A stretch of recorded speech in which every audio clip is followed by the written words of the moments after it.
Hello, successful people. Welcome to the Iron Fire Success channel. I'm DK. And I'm Mo. Thank you to our subscribers. And if you're new to our channel, welcome.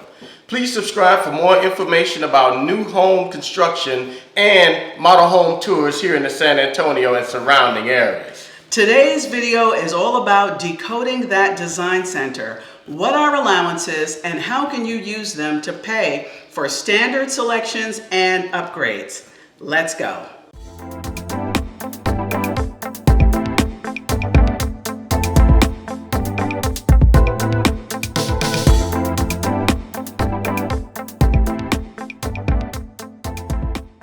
Hi, today I'm coming to you from the build site for our new custom construction home in the Texas Hill Country.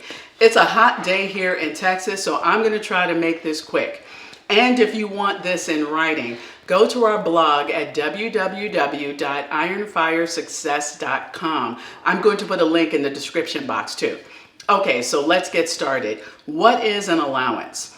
An allowance is an amount of money designated in your contract by the builder that can be used towards a particular element of the new construction home. Let me say that again.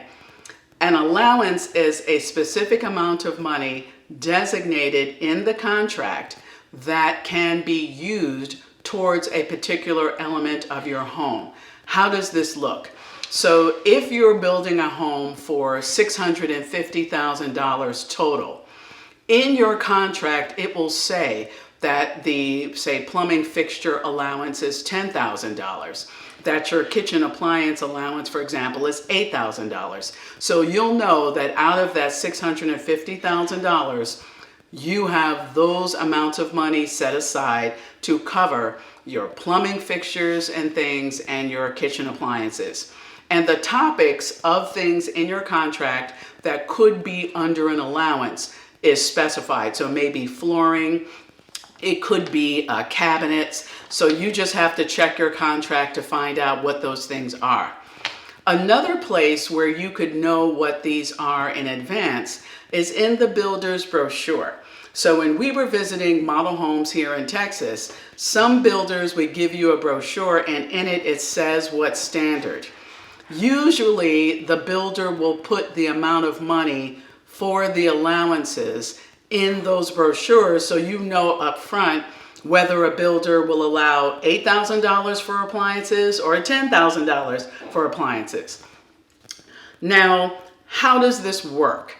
So let's say you're building this home and your builder has in the contract $8,000 for kitchen appliances, and that's the allowance. So now the design center experience is a little bit different in a few ways.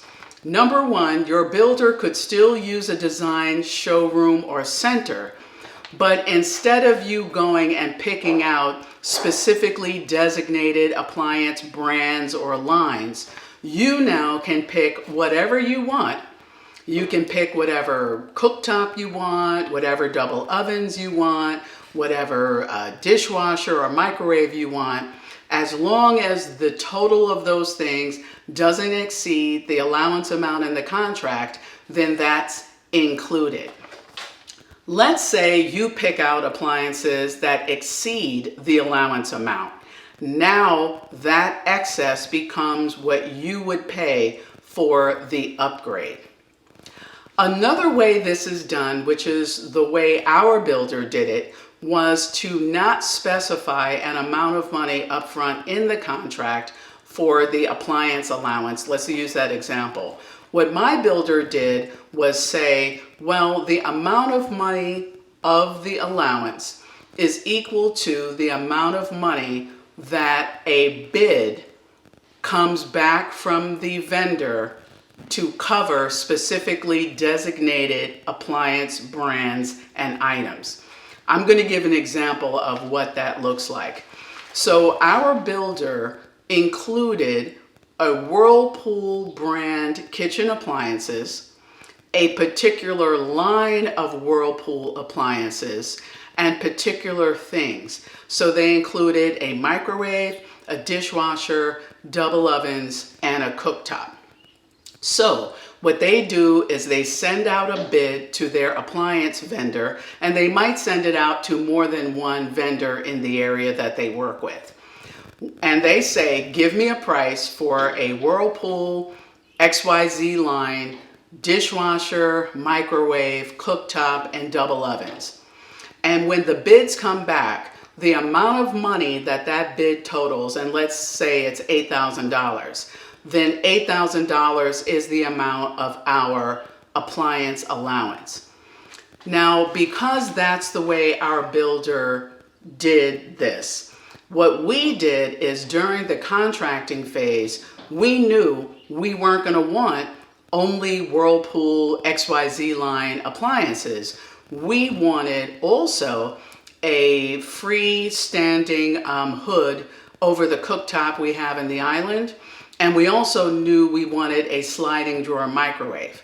So what we did during the contracting phase was we added money into the allowance. And when I say we added money, we just increased the amount of the allowance by an extra $4,000.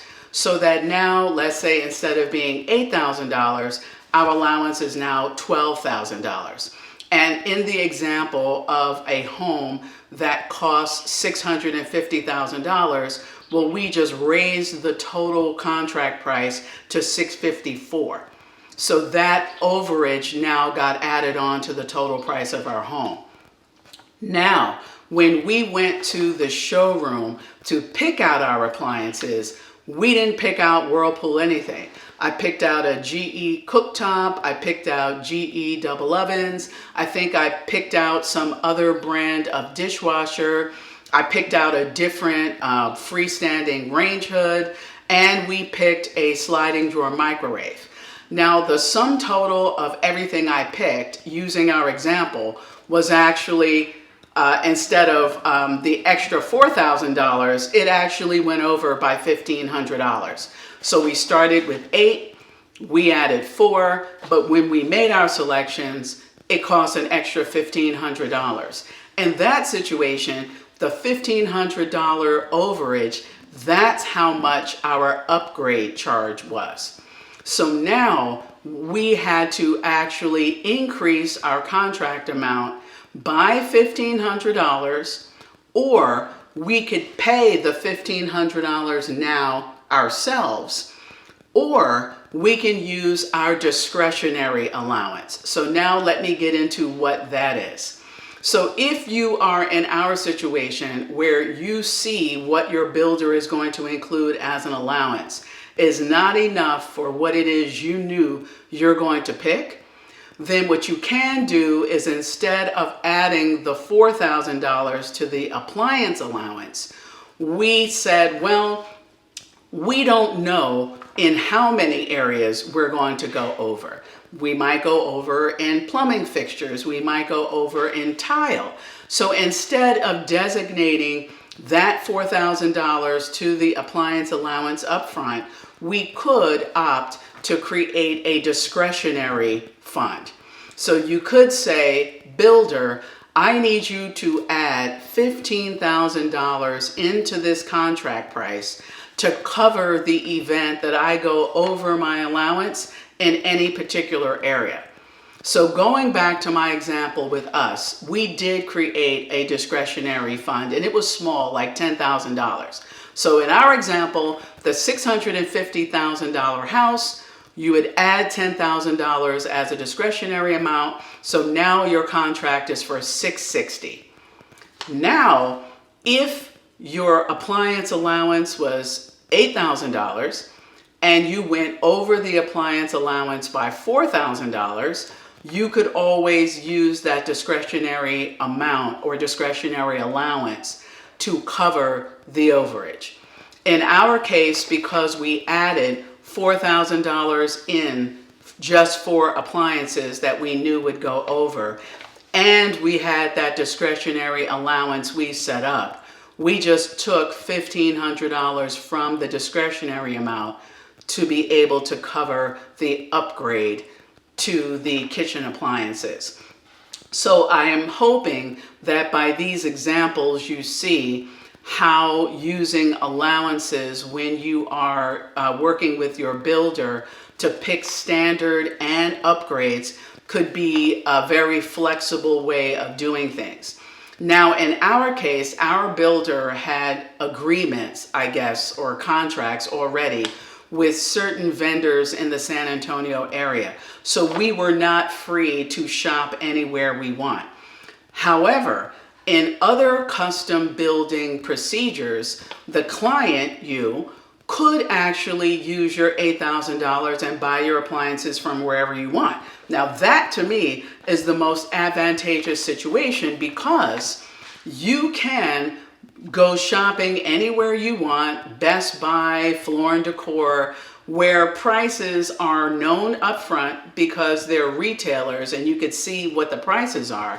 And you have a lot more choice and you have a lot more flexibility about how you spend your money. We didn't have that situation. Our builder had already had arrangements with vendors in the San Antonio area. So we had to pick what was offered by that particular vendor. With our builder, in some areas they used allowances and they were always the bid process.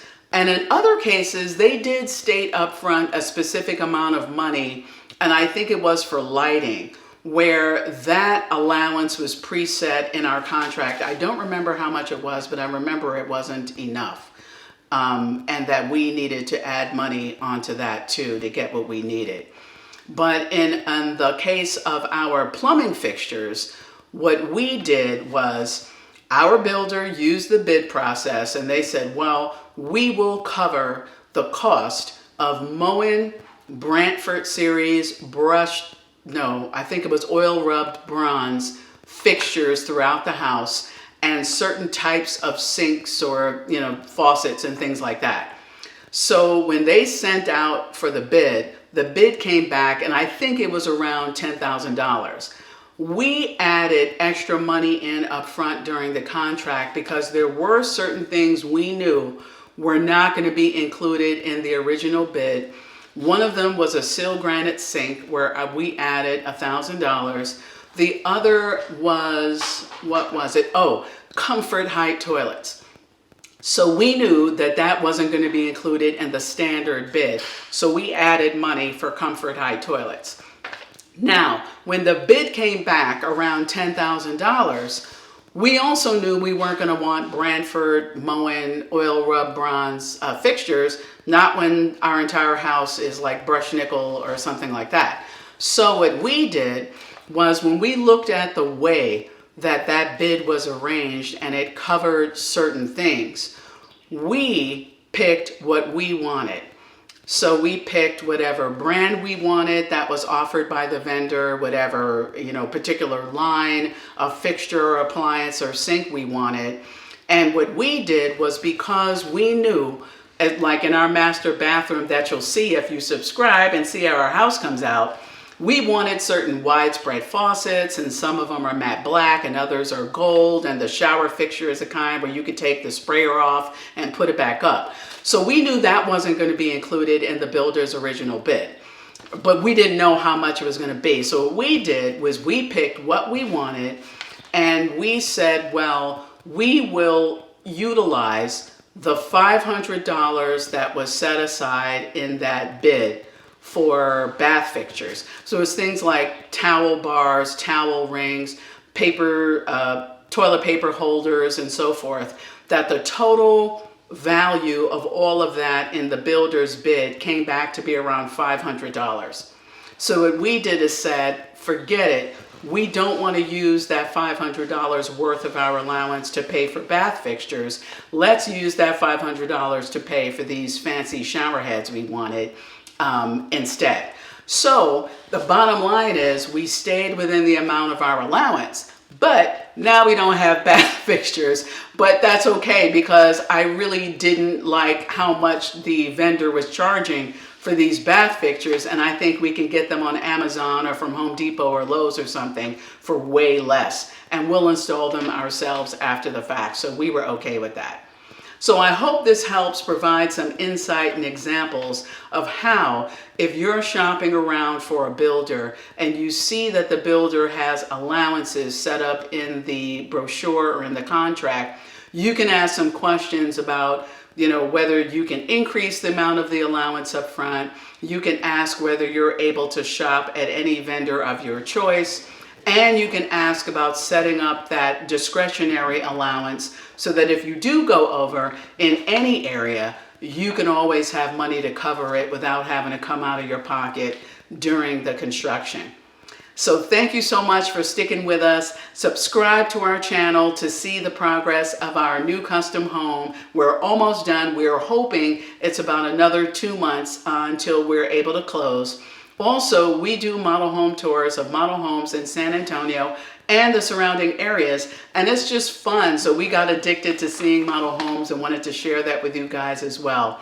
All right, take care and have a good week. Thank you for watching. We hope you found something helpful in this video, and for more information about custom home construction, please subscribe to our channel and check out our blog at www.ironfiresuccess.com. And as always, until next time, be peaceful, stay prayerful, and count your blessings.